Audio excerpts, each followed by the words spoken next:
ආයිබෝවන් යාළුවනේ. ඔයාලා මේක තුලා ඉන්නේ අමුතු ප්‍රොඩක්ෂන් YouTube channel එකත් එක්ක.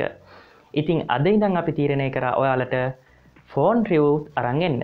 ඉතින් අද අපි ඔයාලට පළවෙනිටම රිව්යු එකට ගේන්නේ Huawei Y9 2019 ෆෝන් එක.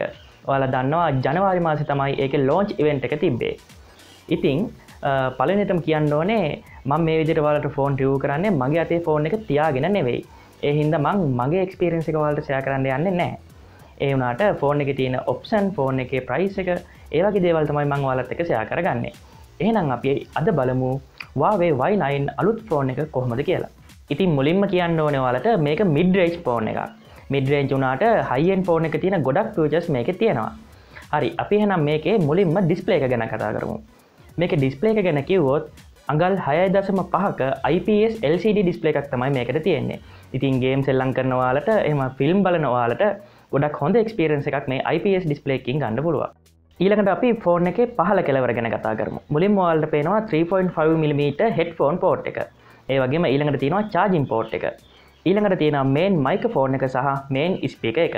ඒ ටික විතරයි අපිට පහළින් බලා ගන්න පුළුවන් වෙන්නේ. මේ ෆෝන් එකේ දකුණු පැත්තේ උඩ කෙළවර බැලුවොත් ඔයාලට පේනවා ඇති volume rocker සහ power button එක.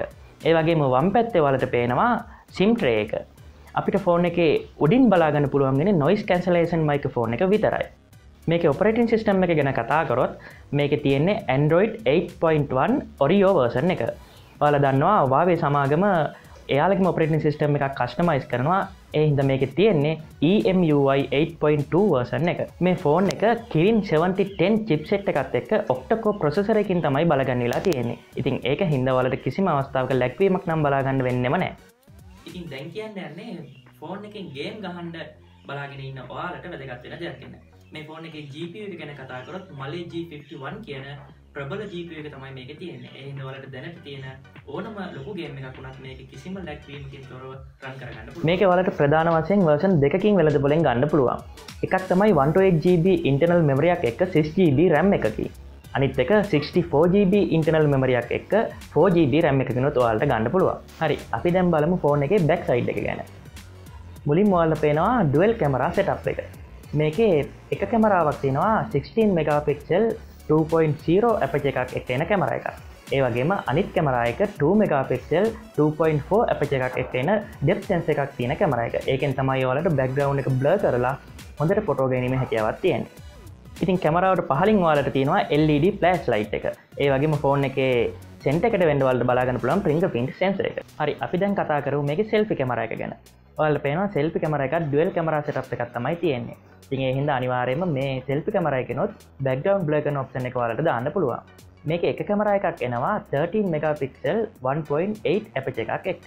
ඒ වගේම අනිත් කැමරා එක 2 megapixel 2.4 aperture එකක් එක්ක එන depth sensor එක තියෙන කැමරා එක තමයි. මේ ෆෝන් එකේ තියෙන sensors ගැන කතා කරොත් fingerprint sensor එක, accelerometer එක, gyroscope එක සහ proximity sensor එක වගේම compass එකත් ඔයාලට බලා ගන්න පුළුවන්. ඔයාලට මේ ෆෝන් එකේ වෙළඳපොලෙන් ප්‍රධාන කලර්ස් තුනකට ගන්න පුළුවන්.